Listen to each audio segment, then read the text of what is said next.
So hello and नमस्ते to every one. के छ मेरो घडा र आयो सबैजना सन्चै हुनुहुन्छ र म पनि सन्चै छु। सो फेरि पनि दोस्रो दिनको मिनी ब्लग लिएर आइसकेको छु। अनि अहिले फेरि म काममा जान लाग्यो होइन। अनि यसो जान लाग्यो टक्क रुमदेखि निस्किसकेँ। त्यही हो मेरो रुममा चाहिँ जिप्परकाको अघि नै बस्छु, ठ्याक्कै उता जिप्परका अनि यता साइडमा मेरो रुम छ, म बस्ने दिदीसँग म चाहिँ बस्ने। अनि अहिले चाहिँ ठ्याम्मा जान लाग्यो रुमदेखि होइन भन्नुपर्दा टक्क लाएर है त।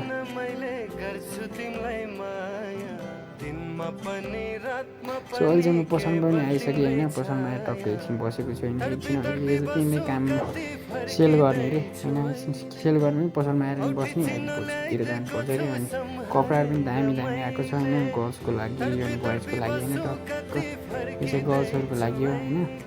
अनि आउनु पऱ्यो है भन्दै दामी दामी छ। अनि यता चाहिँ बोइजको लागि हो।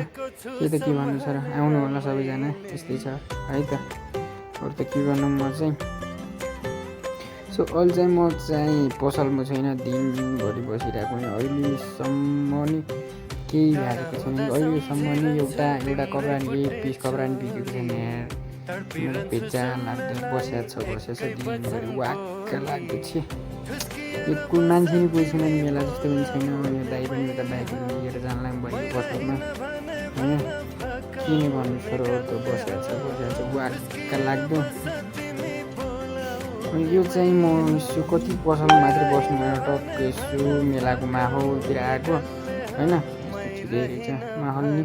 अनि यस्तो छ ठिकै कि माटो भन्ने यस्तो छ होइन। कोही नै छैन, वाक्क लाग्दैछ मेला। यो गदनको मेला जस्तो छ कि केही बुझ्नै नसकिने। अनि के नै भन्नु छ र, ठिकै छ त्यही मेरो। अहिले चाहिँ बल्ल दिनभरि बस्दा आसन बसेर बल्ल यत्तिकै 1600 सेल मिलाएको छ कि जम्मा। त्यही पनि कति दुई पिस कपडा बिकेर मात्रै 2 कि 3 पिस कपडा बिकेको छ। 1600को मात्रै व्यापार नै केही छैन। दिनभरिको यति नै व्यापार लाजा मर्ने। भोलिदेखि त नआउने जस्तो हुँदैगयो। कठै बेट लैलै भन्दाखेरि के गर्नु, बस्नु पऱ्यो वाक्क लाग्यो जस्तो छ। अनि केहीको लागि के भन्नु छ र अब। यस्तै छ 1600को मात्रै सब सेलिङ भएको छ कि जम्मा भन्नुपर्दा 1600 मात्रै। अब के भन्नु भरे। सो अहिले चाहिँ उता मेलासेला बन्द गरेर म चाहिँ पसलमा आइसकेको छु। अनि उता पसलमा छु म चाहिँ। अनि कोही आइरहन्छ अनि भाइतिर यताउति हेर्दै भ्लग बनाइदिरहेको छु मैले चाहिँ। अनि दाइको यस्तै छ यहाँ पसल पनि त्यस्तो त चलेको छैन अहिले चाहिँ होइन। साँझ टाइम भएर पनि होला। अनि त्यही हो, के नै भन्नु छ र। अरू चाहिँ कपडाहरू लिन आउनु होला। अहिले आजको लागि यति नै, बाई बाई।